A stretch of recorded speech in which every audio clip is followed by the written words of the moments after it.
Salut à tous, ici Michael, j'espère que vous allez bien. On se retrouve aujourd'hui pour une nouvelle vidéo consacrée au logiciel Blender.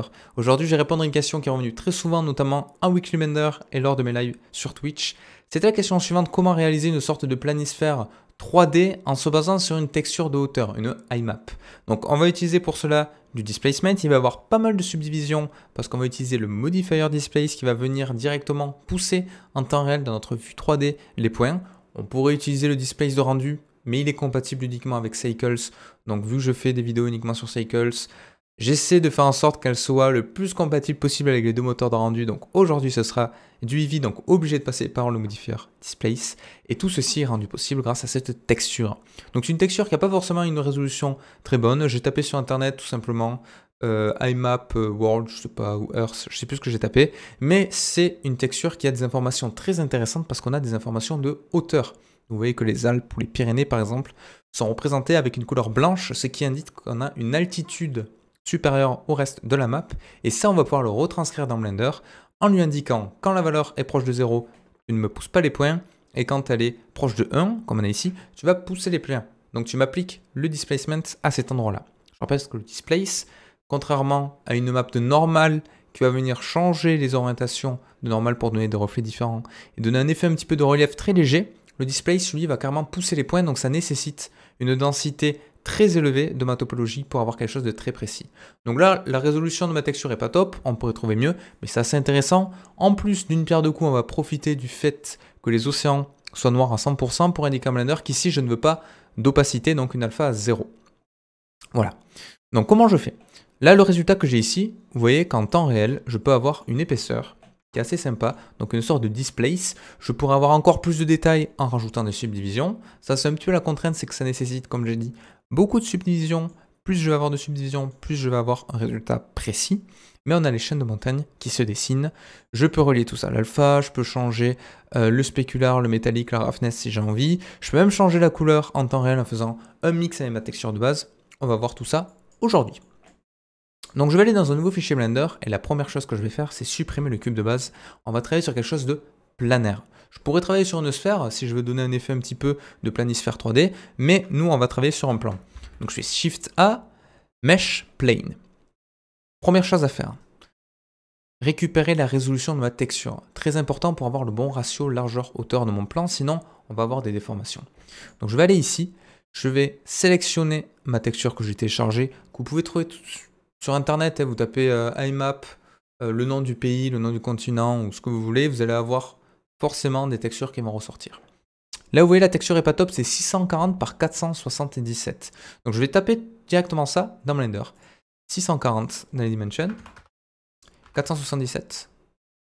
Est-ce que c'était ça? 640, 477, 640, 477. Voilà. Hop là. 600. Non, pas 300, pas 400. 640. Voilà, là j'ai mon bon ratio. Très important, je peux le redimensionner avec S, c'est pas très grave, suffit de conserver le même rapport largeur-hauteur pour que ma texture ne soit pas déformée, ni étirée en largeur, ni étirée en hauteur. Une fois que j'ai ceci, on est bon, on peut commencer à travailler la topologie. Si je passe en mode édition, vous voyez que j'ai uniquement une seule face. Ça va pas parce que je vais pas pouvoir avoir de displacement là-dessus. Donc je vais cliquer sur le petit modifier Properties et je vais rajouter un modifier de type Subdivision Surface. Level Viewport, je vais mettre 6, mais par défaut, petit souci, on est en 4000 Clark, c'est-à-dire que ça va m'adoucir ma forme. Moi, c'est pas ça que je veux. Je vais cliquer sur Simple et je vais faire CTRL A ou alors cliquer sur la petite flèche et faire Apply. Comme ça, là, j'ai appliqué ma subdivision. Et si je passe en mode édition, j'ai bien une topologie qui est un petit peu plus dense, qui n'est pas suffisante pour le moment, mais ça va nous permettre déjà d'avoir un premier visuel de displace sur mon objet. Donc je vais rajouter un nouveau modifier, Add Modifier, Displace, qui est dans les déformations, et là Blender me dit, ok, comment veux-tu que je projette mon image, comment veux-tu que je trouve une image par défaut, donc je vais en créer une nouvelle en cliquant sur New. Rien ne se passe, ça me crée juste une texture qui s'appelle Texture. Mais là je ne peux pas ouvrir de texture par défaut dans cet onglet. Je suis obligé d'aller dans les Texture Properties, va bien créer ma texture de type Imager Movie. Donc je pourrais passer en Cloud et là je pourrais avoir, vous voyez déjà, des petites variations sur mon objet. Mais moi je veux importer une texture que j'ai téléchargée dans ces Imager Movie et ensuite je peux faire Open.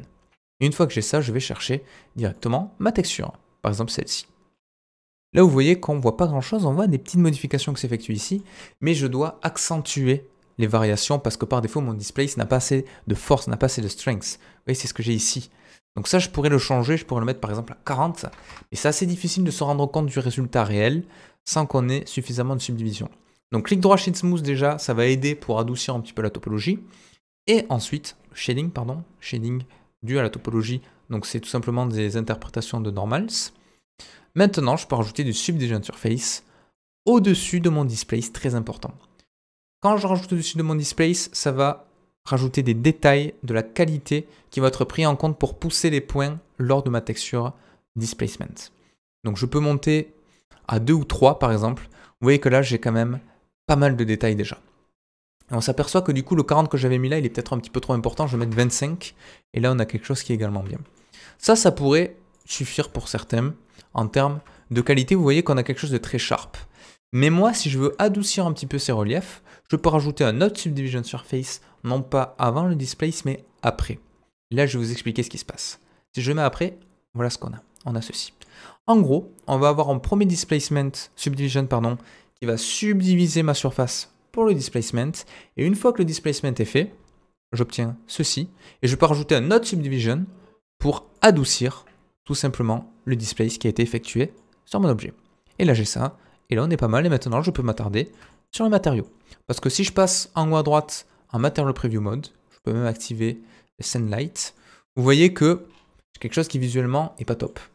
Pourquoi? Parce que je n'ai pas d'alpha qui est prise en compte. Donc je peux aller dans le Shader Editor, créer un nouveau matériau.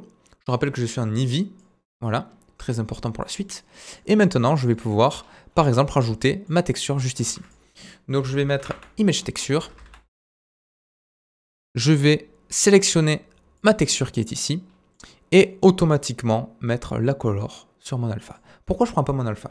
Vous pouvez mettre votre alpha dans l'alpha si vous avez une texture qui a déjà de l'alpha. Moi, ce n'est pas le cas. Donc je vais tricher un petit peu, je vais dire à Blender que la valeur qui est noire sur mon objet, il considère qu'il n'y a pas d'alpha. Par défaut, il le comprend assez bien. On a une petite valeur à changer dans les options. J'ai des petits soucis sur le bord de mon image, j'ai essayé de la faire répéter ici. Donc si je mets Extend, vous voyez que ça coupe cet objet-là. Des fois, on passe en mode clip, donc ça dépend vraiment de la texture. Extend, ça vient projeter vers les extérieurs, faire une sorte de padding. Clip, ça vient couper mon image. Et ça met du 0 autour. Donc là, clip ou extend fonctionne dans mon cas, mais vous pouvez switcher entre les deux pour voir comment ça réagit. Et maintenant, pour bien voir de l'alpha, je peux aller dans Option, et dans Blend Mode, j'en ai de plusieurs types. J'ai d'abord, je vais passer par en bas, le Alpha Blend. Le Alpha Blend, ça me permet d'avoir un mélange, comme le nom l'indique, en blend, pour avoir ceci. Donc c'est le résultat qui est le plus adouci, mais qui nécessite, la plupart du temps, un léger travail ici, avec une color ramp. Je pourrais passer en color ramp et venir bouger un petit peu ces valeurs-là, notamment celle-ci, pour obtenir quelque chose qui correspond à ce que je veux, par exemple, voilà, quelque chose qui ressemble à ça. Voilà, là ce serait pas mal, mais on a des baisses d'opacité ici, donc c'est pas top. Je vais le mute. On a également le Alpha Hashed. Donc là, c'est pareil, mais ça va être plus une projection de points. Pareil, donc M pour mute une node. Ça va me permettre d'obtenir des résultats à peu près comme ceci. Là, on aurait quelque chose qui est pas mal, mais on peut obtenir un résultat encore mieux. Je vais désactiver carrément cette node. On va passer en Alpha Clip. L'Alpha Clip, c'est un petit peu différent. Par défaut, ça fait rien du tout. Donc pareil, avec cette valeur, je pourrais bouger des choses. Mais ce qui va nous intéresser, c'est ceci, le Clip Threshold. C'est le seuil à partir duquel il considère que la valeur doit être considérée comme de l'alpha. Donc à 1, je vais avoir aucune alpha, et plus je vais descendre, plus vous allez voir que je vais avoir des choses qui apparaissent. Et moi, si je me mets à 0 carrément, les valeurs noires vont plus être projetées sur mon objet. Donc voilà, on peut bouger légèrement la valeur ici si je veux quelque chose de plus ou moins précis. En théorie, on n'utilise jamais cette technique, on utilise les valeurs d'alpha d'entrée sur les textures, mais là, vu que j'en ai pas, je suis obligé de la simuler. Et là, on a quelque chose qui est pas mal. Je peux toucher mes matériaux en rajoutant par exemple voilà, de la métallique, imaginons, baisser la roughness. Vous voyez que je commence à avoir quelque chose qui ressemble à ça. La color, je peux le mettre sur la base color. Automatiquement, mon alpha reste découpé. Et là, j'obtiendrai ceci. Donc si je veux changer les couleurs, parce que là, ça hérite des couleurs de base de ma texture, je peux utiliser un mix RGB que je mets ici. Et je peux venir changer la couleur si je veux par exemple quelque chose de vert. Voilà, avec le factor, je peux mettre quelque chose qui est plus ou moins vert pour obtenir un résultat comme je le souhaite. Donc voilà, c'est tout pour aujourd'hui. J'espère que vous aurez appris des choses. J'insiste sur le fait qu'on a utilisé le modifier displace, donc ça nécessite pas mal de subdivision en amont et ça peut faire ramer potentiellement votre vue 3D. Si vous êtes sur Cycles, le problème n'existe pas. Il faut également des subdivisions. Un subdivision surface peut suffire. Level viewport très faible, très élevé lors du render. Et on utilisera le displacement qui est présent là pour avoir du displace au moment du rendu. Voilà. Donc c'est à peu près tout ce que je voulais vous montrer. J'espère que j'ai répondu à la question pour ceux qui me l'avaient posé plusieurs fois en Weekly Blender. Alors pourquoi j'utilise un mix ici et pourquoi je ne change pas directement la base color? Parce que j'aimais bien garder les côtés montagneux un petit peu plus blancs, ça rappelle la neige. Alors que si je change la base color directement ici, vous voyez que ça me changeait l'intégralité de ma map. Donc voilà, c'est quelque chose que je voulais vous montrer, mais il y a différentes solutions. Donc n'hésitez pas à me dire si ça vous a plu, si vous avez appris des choses, et je vous dis à la semaine prochaine pour une nouvelle vidéo sur Blender.